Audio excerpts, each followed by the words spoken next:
Buen día, muchas gracias por estar aquí tan temprano, un día sábado. La verdad es que es difícil despertarse el sábado y venir temprano. Y por supuesto, quiero agradecer sobre todo a la doctora Alonso, que está acá, quien es quien me invitó a presentar en esta jornada y también demuestra el paso que tenemos que dar en unir las sociedades científicas que estamos trabajando para la erradicación del cáncer de cuello. No podemos seguir trabajando separados y esa es la gracia de las jornadas como estas, que se haga trabajo en conjunto, que todos los que queremos lo mismo sigamos trabajando y en el mismo camino. Así que, bueno, conflictos de interés, la verdad es que no tengo para declarar, pero eso en realidad es una mentira. Todos tenemos, el cero conflicto de interés no existe, por supuesto que todos tenemos un conflicto de interés. Y creo que todos nosotros tenemos el mismo conflicto de interés en este momento, que es que no queremos que sigan muriendo mujeres por cáncer de cuello de útero, porque es una enfermedad que es absolutamente prevenible y tratable cuando se pesquisa en etapas tempranas. Por eso sí tenemos el conflicto de interés y tenemos ese conflicto y es un buen conflicto de interés. Bueno, quizás algunos conocen esta trilogía o quizás conocen más bien esta serie de Netflix. A mí me voló un poco la mente la serie de Netflix y quise saber, bueno, qué es lo que está pasando, qué pasa con el final. Spoiler, es a los que no han visto la serie o no han leído el libro, una civilización más evolucionada que la nuestra trata de, viene a la Tierra para hacerse dueño de la Tierra. Y entonces nosotros los humanos tenemos que luchar contra este extraterrestre. Aquí tenemos nuestro BPH, nuestro extraterrestre.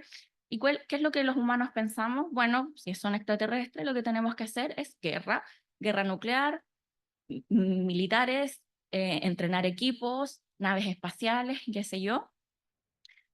Y llega esta parte en donde dos personajes conversan y dicen, bueno, ¿por qué no pruebas lo siguiente? Toma una dirección que incluso si no te conduce al éxito, resulte en algo beneficioso. El estudio de la ciencia actual lo lleva a cabo el hombre primitivo. Y el otro le responde, bueno, yo me refería a la inteligencia en su sentido más amplio, incluyendo no solo la acepción tradicional, sino también la capacidad de aprendizaje, imaginación e innovación. Y eso es lo que tenemos que hacer en salud. Tenemos que ser capaces de innovar y de dejar de hacer lo que hemos repetido por siglos y siglos. Porque si seguimos repitiendo lo mismo, esperando que los resultados sean distintos, no vamos a llegar a ninguna parte. Tenemos que ser capaces de abrir, cruzar ese horizonte e innovar. Podríamos resumir un poco lo que está pasando en cáncer cervicuterino y cuáles son las innovaciones que hay en tres pilares. Uno es la vacunación, vacunación en monodosis y poblaciones especiales, que se habló ayer. El otro es autotoma en BPH, que también ayer estuvo la doctora Selman explicando, así que no me voy a detener eso. Y finalmente tenemos la genotipificación en BPH, que podría ser la otra innovación que tenemos en cáncer de cuello. ¿Y por qué tenemos que innovar? Porque por supuesto no podemos seguir sacándonos este tercer lugar. Tercer lugar de mortalidad por cáncer en Latinoamérica, cáncer cervicuterino. Las personas no se deberían morir por cáncer de cuello. Y ustedes ya saben, en Chile fallecen 2 mujeres al día por cáncer de cuello y ese número no ha cambiado en los últimos años. Por lo tanto, sí tenemos que hacer un cáncer, o sea, un cambio. ¿Cuál es la, cuál es la meta que tiene OMS? Meta que probablemente ya lo han hablado acá, eliminar el cáncer cervicuterino en la decenia del 2020 al 2030, porque es un problema de salud pública. Lamentablemente estamos casi en la mitad de ese decenio y vamos muy parecidos, no hemos cambiado mucho. ¿Cuál es la meta? Todos los países deben alcanzar el umbral de eliminación con tasa de incidencia menor a 4 por 100.000, y esto debería ocurrir en la vida de las jóvenes de hoy. La verdad, malas noticias, no va a ocurrir en la vida de las jóvenes de hoy. ¿Qué pasa con los países? Por supuesto, los países de muy altos ingresos lo van a lograr. Australia dice que va a eliminar el cáncer de cuello de útero 2035. Suecia ya sacó su statement. Ellos dicen nosotros vamos a estar en 2033 sin cáncer de cuello de útero. En América, Canadá es el que va más cerca. Nosotros no vamos tan mal, pero estamos lejos. ¿Cuándo deberíamos lograrlo si seguimos haciendo las cosas como las hacemos ahora? En donde tenemos tasas de vacunación buenas. Canadá y Chile son los únicos dos países que tienen más de 80% de cobertura en vacunas. El resto de Latinoamérica no. Si seguimos con nuestras tasas de vacunación actual y nuestras malas tasas de cobertura en tamizaje, lo alcanzaríamos entre el 2065 a 2069.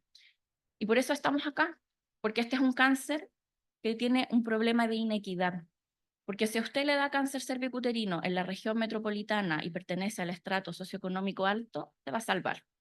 Va a tener tratamiento inmediato, la radioterapia inmediatamente, probablemente inmunoterapia. Pero si usted es de las... Tengo punteros. Si usted le da cáncer cervicuterino en Arica y es una persona que es beneficiaria del sistema de salud público, probablemente va a ser muy difícil. Va a tener que viajar 12 horas por tierra porque no tenemos conexión en este país. Va a tener que dejar a su familia de lado y no sé si lo va a lograr. Por eso es importante invertir en prevención. Por cada dólar que se invierte en prevención, ahorramos $3 en tratamiento. Esto ya probablemente ustedes lo saben, OMS dice 90% de las niñas vacunadas, estamos súper bien, coberturas para primera dosis cercana a 87 y en algunos lugares de la metropolitana 95. 70% de las mujeres con un tamizaje entre los 35 y 45 con un test de igual o mejor performance que un HPV. Nos sale la citología acá. Y 70%, no alcanzamos eso. Para tener una reducción en mortalidad por cáncer de un 30%. Es por eso que vengo a hablar hoy día de la genotipificación y vamos a dar el salto de la prevención secundaria de la citología al test de BPH. Me gusta poner esta diapositiva, si alguien me ha visto en alguna otra presentación. ¿Por qué me gusta? Porque tenemos que dar las gracias a estas dos personas. Él es George Papanikolaou y su señora Mary Andromache. No hablo griego, así que supongamos que así se dice. George era un inmigrante y por lo tanto, imagínense las dificultades de ser un médico inmigrante que viajó con solo $250, llega a Estados Unidos junto a su esposa después de la guerra de los Balcanes, porque él era un médico militar, y él tenía la fuerte convicción de que la citología iba a tener resultados y era promisorio. Y por supuesto que en ese momento la gente le decía, bueno, este griego está loquito de mente. No estaba estudiando la citología para el cáncer de cuello, él estaba estudiando ciclo ovulatorio de los cobayos, porque él quería saber, antes de que tuviéramos la tecnología para hacer las unidades internacionales y medición de hormonas, él quería ver el ciclo ovulatorio a través de la citología. Y bueno, y ahí se le ocurrió la idea de la citología cervical. La única persona con cuello que veo en esa imagen es Mary, por lo tanto, esta es la persona que más screening o tamizaje se le han hecho en la vida. Es una mujer que se tamizó todos los días de su vida durante 40 años. Ellos no tuvieron hijos, pero sí le dieron un legado maravilloso a la humanidad, que son las miles de millones de vidas que se han salvado gracias a la citología. Pero la citología creo que está cumpliendo su rol, cumplió su rol, pero fíjense, esta es una editorial de New York Times de 1989, en donde ya se preguntaban, bueno, ¿será que el test de PAP es tan válido? ¿Será que realmente yo puedo confiar en un test de PAP negativo? Y la verdad es que, bueno, aquí somos culpables todos, tiene muchos falsos negativos y tiene una sensibilidad que es muy, muy variable. Y cuando me ha tocado presentar esto con patólogos o citotecnólogos, es como, no, mis PAP son mejores que eso. La verdad es que la sensibilidad del PAP es bastante baja, pero sí tiene algo muy bueno, que es su especificidad. ¿Quiénes tienen la culpa? Bueno, 50 y 50. Hay 50% error de muestra y 50% error de interpretación. ¿Cómo es el performance de la citología acá en América Latina? La verdad es que en este análisis, que es el estudio estampa, ustedes lo que pueden ver es que en este de acá arriba es la sensibilidad, y si se fijan, la sensibilidad del PAP es muy, muy mala. Pero sí tenemos una muy buena especificidad, y yo creo que en eso es lo que nos tenemos que agarrar, y de eso tenemos que ocupar de la citología. Y ahora, damos el salto, tamizaje de virus papiloma humano. ¿Por qué? Porque permite identificar el agente causal, porque es una prueba sensible, con una especificidad no mala, y porque tiene un valor predictivo negativo cercano a 100. Por lo tanto, yo le puedo decir a esa persona, mire, si usted tiene un test negativo, la probabilidad que tenga una niña de alto grado en los próximos 5 años es menor de 0,15. Por lo tanto, es una muy buena prueba. Pero ahora uno no puede elegir cualquier cosa. O sea, no vamos a elegir cualquier prueba. En el mercado hay más de 250 kits en el momento de genotipificación de BPH y no todos son lo mismo. Por lo tanto, siempre elegir pruebas que cuenten con validación clínica, y ahí no confundirse. Validación clínica no es lo mismo que una aprobación FDA. por supuesto que aprobadas por agencias reguladoras. Agencia Reguladora Americana FDA, nosotros tenemos nuestro ISP chileno, pero lo importante es que tengan una validación clínica y que cumplan con los protocolos Valgent. ¿Qué son los protocolos Valgent? Son un marco de referencia en donde todos los test comerciales tienen que pasar por esta evaluación, en donde se evalúa sensibilidad, especificidad, interobservador, intraobservador y de validación de test de HPV. Guías de la ESGO del 2020, en donde tenemos cuáles son las pruebas que han pasado este marco Valgent, que es muy riguroso, y la verdad es que ahí no hay más de 8, la actualización al 2024 no son más de 11. Test en el mercado, esta es una diapositiva del doctor Bonde que me dijo que la usara para hoy, por supuesto que él no me está mirando, pero le vamos a dar las gracias. Y si ustedes se fijan, más de la mitad de los test que están en el mercado no tienen siquiera una revisión, por lo tanto, paremos ahí. Después de la pandemia de COVID quedaron máquinas de PCR, gente que estaba capacitada en biología molecular dando vuelta y si se les ocurre, si yo hago mi kit, hay gobiernos que incluso en Europa han dicho, haga el kit de PCR para, no, tiene que ser un test que tenga una variación clínica, no puede ser cualquier test. Y bueno, tenemos la evolución de los test, partimos nosotros por ahí por el comienzo del 2000 con los test de sí y no. Y ahí el típico y el clásico, el test de captura híbrida, y es el test con el que comparamos todos los otros tests. Luego tenemos la genotipificación parcial, en donde tenemos 16, 18 y los otros en forma agrupada, y es con eso que partimos nosotros trabajando en el plan piloto de BPH. Y luego tenemos los test de genotipificación extendida, en donde depende de la configuración de canales de cada test, van separando algunos genotipos 16, 18 y van agregando 45, 31, 52, hay algunos que los agrupan y hay algunos test que hacen genotipificación full. Los que están con asterisco, que están acá, este acá y son los comparadores de segunda generación. ¿Qué quiere decir eso? Si usted es un desarrollador y quiere lanzar un test al mercado, tiene que compararse contra ese, ya no contra captura híbrida. Entonces, esos son los nuevos comparadores. Bueno, ¿y por qué estamos hablando de genotipificación extendida? En el fondo, yo estaba igual como están algunos de ustedes acá, pero ¿para qué? En realidad, ¿para qué queremos esto? Bueno, porque hay 13 tipos que son carcinogénicos. El número 14, que era el 66, fue eliminado de la lista de potenciales oncogénicos por la IARC. 16, por supuesto, que es el más carcinogénico. No vamos a inventar la rueda, eso es así.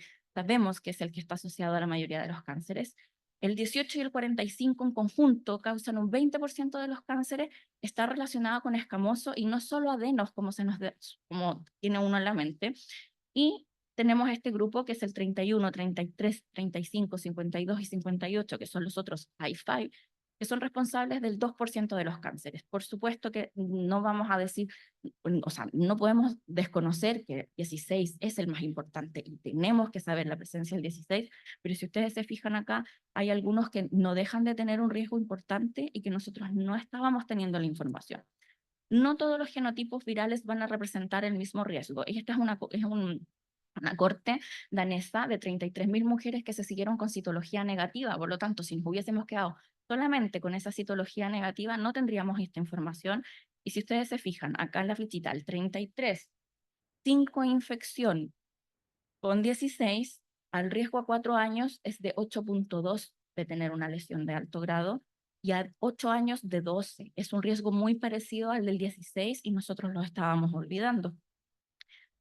Hay una revisión sistemática también de Bonde muy grande, en donde juntan y dividen con citologías mínimas, con citologías negativas, y proponen ellos una subestratificación basada en el riesgo individual, en donde tendríamos algunos genotipos que si ustedes se fijan, por ejemplo, el 31 en el tiempo es muy parecido a la curva del 16 y el 33 también. Por lo tanto, ellos proponen pasarlos a un grupo de mayor riesgo y tener un grupo que sería estos que están los marcados en amarillo, como semáforo en amarillo, de riesgo intermedio.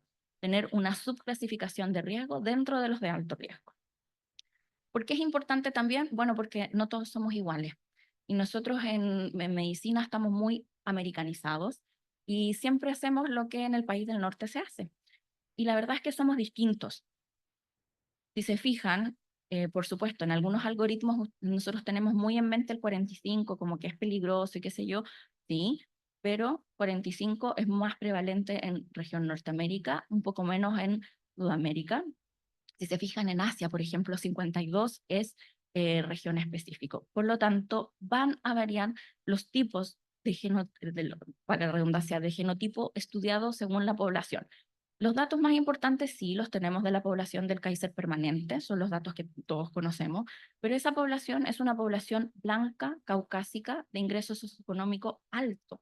Y ahí tenemos 16, 18, 45, pero se nos estaba quedando atrás una población no menor en los Estados Unidos, afroamericana, tiene otra representación, 16, 18, 35. Voy a volver atrás solo dos segundos para mostrarles algo. 35 es de alto riesgo, que no está incluido en la vacuna. Por lo tanto, también se nos estaba quedando una población muy importante no cubierta. ¿Qué hay de nosotros? Tenemos que saber también qué es lo que hay en Chile. En esta revisión de distribución de la doctora Tapia, podemos ver 16, por supuesto, se lleva la delantera, pero fíjense, en prevalencia le sigue el 31 y el 18 no aparece hasta un poquito más adelante, por lo tanto es importante conocernos también. Estos son datos que aún no están publicados, son datos trabajados con el doctor Mancilla, que está acá, anatomopatólogo, por supuesto, es un centro privado del Norte Grande. ¿Qué encontramos nosotros? Efectivamente, tenemos, miren, si se fijan, para empezar, 20% de positividad HPV. Es harto.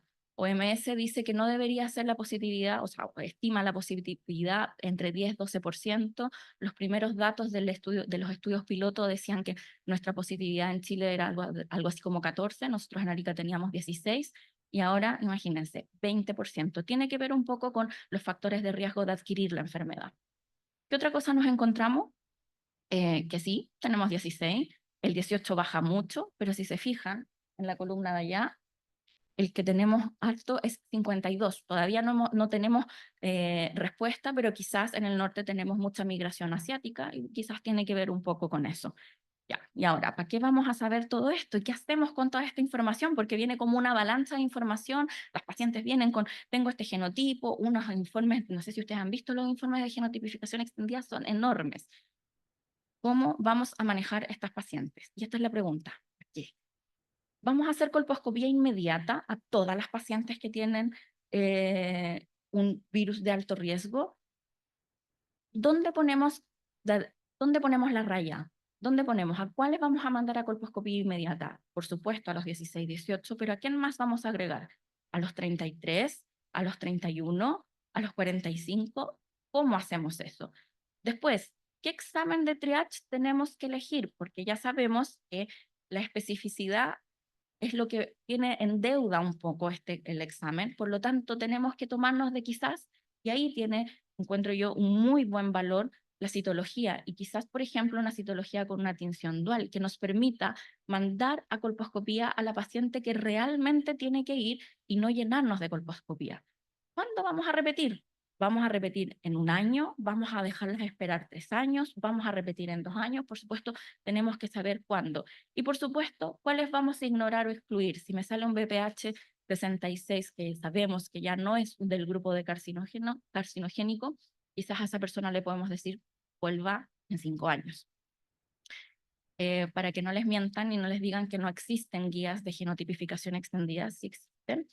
La Academia Americana de Colposcopía el año 2024 lanza este consenso con la directriz de cómo vamos a trabajar con genotipificación extendida, porque era una tecnología que no estaba disponible el 2019 cuando ellos hicieron las últimas guías. Tenemos que aprender de los que nos llevan la delantera, por supuesto. Tenemos que ver cómo tomar el ejemplo, cómo ellos lo han hecho. Y esta es cómo trabaja Dinamarca, que es un país que también está cercano a eliminar el cáncer de cuello. ¿Qué decidieron ellos?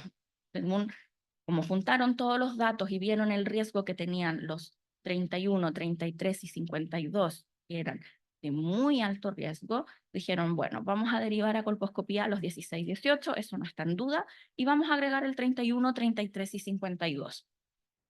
yo sé que esto es avalancha, wow, nos vamos a llenar de colposcopía. Pero hicieron un cambio, ¿y cuál es el cambio? El cambio está acá, que ellos repiten en un año los genotipos de riesgo que ellos denominan intermedio, que es el 35, 39, 45, 51, 56, 58, 68 y 66. Todo esto lo agrupan en un grupo que es como un intermedio, riesgo, sería como algo así como un riesgo intermedio alto, los agrupan y a pesar de tener una citología ASCUS, que acuérdense, nosotros como trabajamos ahora, citología ASCUS, otros de alto riesgo, directamente a colposcopía. Ellos sacan a este grupo en donde, de estos de intermedio y a pesar de tener una citología ASCUS, les dicen repetimos en un año. Y si tienen citología negativa para cualquier genotipo, se repite en un año. Y con eso se logra el equilibrio a cuáles vamos a realmente derivar, porque por supuesto que si tenemos todos estos genotipos y los vamos a estar derivando a colposcopía, van a colapsar las unidades. Por lo tanto, tenemos que ser muy inteligentes en cómo vamos a trabajar. ¿Para qué otra cosa sirve la genotipificación? Para el seguimiento, porque la clave de la enfermedad está en la persistencia. La persistencia del mismo genotipo es lo que produce la enfermedad.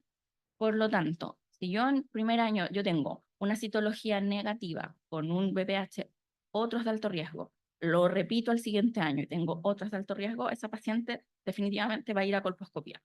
Pero si nosotros la podemos seguir y saber cuál es el genotipo que tiene, sabemos que, por ejemplo, si esos 2 años tuvo 33, 33, es una persistencia y esa mujer sí necesita una colposcopía. Si, por ejemplo, el genotipo es 33 y al próximo año cambia y es 45, matamos al marido. No, lo que hacemos es que la tiramos para el próximo año porque es una reinfección. Si, por ejemplo, el primer año es 66 y el segundo año es 66, señora, en realidad usted no tiene nada, no tiene mayor riesgo, puede volver en 5 años. Y entonces con este seguimiento también liberamos las unidades de patología cervical. Yo trabajo en una unidad de patología cervical donde somos 3, están acá mis 2 compañeros, y que de verdad nos llenamos.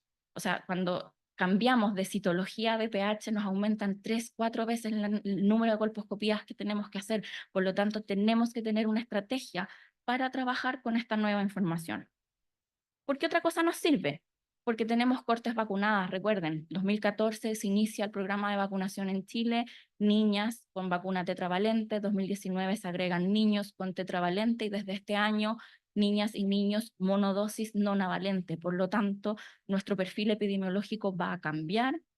Este estudio es muy bonito de Argentina, en donde ellos vieron que luego de la introducción de vacuna, ellos parten un poco antes que nosotros, 2011, hay una fuerte reducción de HPV 16-18, por lo tanto, vamos a dejar de tener estos positivos y vamos a tener muchos positivos, otros de alto riesgo. Y ahí es donde tenemos que ver cómo vamos a trabajar, cuál va a ser el examen o cómo va a ser la estrategia para seguirlo.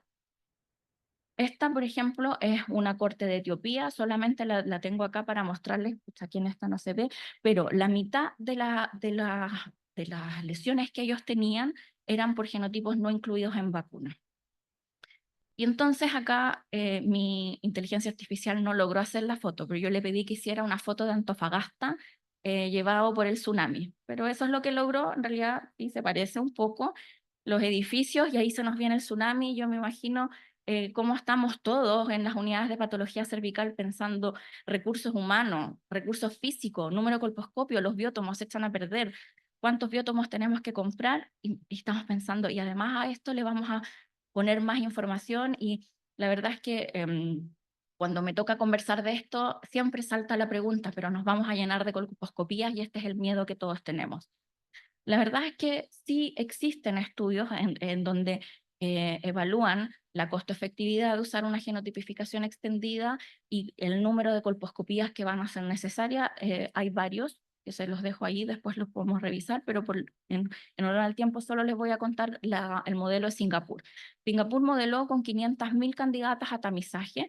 Primero, asumieron corte no vacunada porque el programa de vacunación de Singapur es recién del año 2019 y comparaban genotipificación parcial, 16-18 otros, versus extendida, pero una extendida parcial, en donde teníamos 16-18, 31, 41, 51 y 52 separados, grupo 33-58, grupo 56-59-66 y grupo 35-39-68. Eso tiene que ver un poco por la configuración de canales de la prueba que ellos están eligiendo.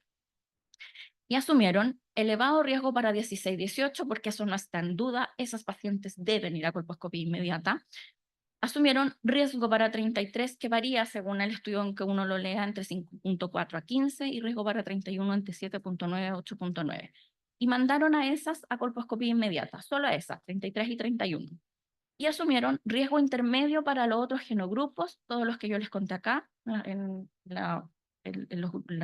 según los canales, y en esos repetir en un año, incluso con citología ASCUS. Entonces ahí estamos sacando un montón de pacientes. En ronda, un año posterior, la colposcopía se hacía solo si había persistencia del mismo genotipo, porque las otras pacientes son reinfecciones. ¿Qué es lo que encontraron?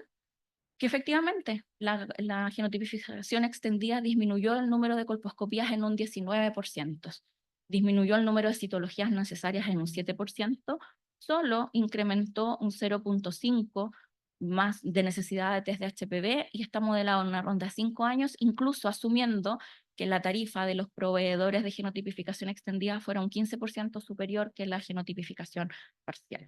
Por lo tanto, que no les vendan la pomada. No es más caro y no vamos a tener muchas más colposcopías si logramos trabajarlo bien. Esa es la idea, tenemos que ser muy inteligentes en cómo lo vamos a trabajar. Ya, y yo sé que aquí ya es como, ¿qué está hablando esta señora? Voy a hablar algo más. Además de genotipificación extendida, existe la cuantificación de carga viral. ¿Qué es esto?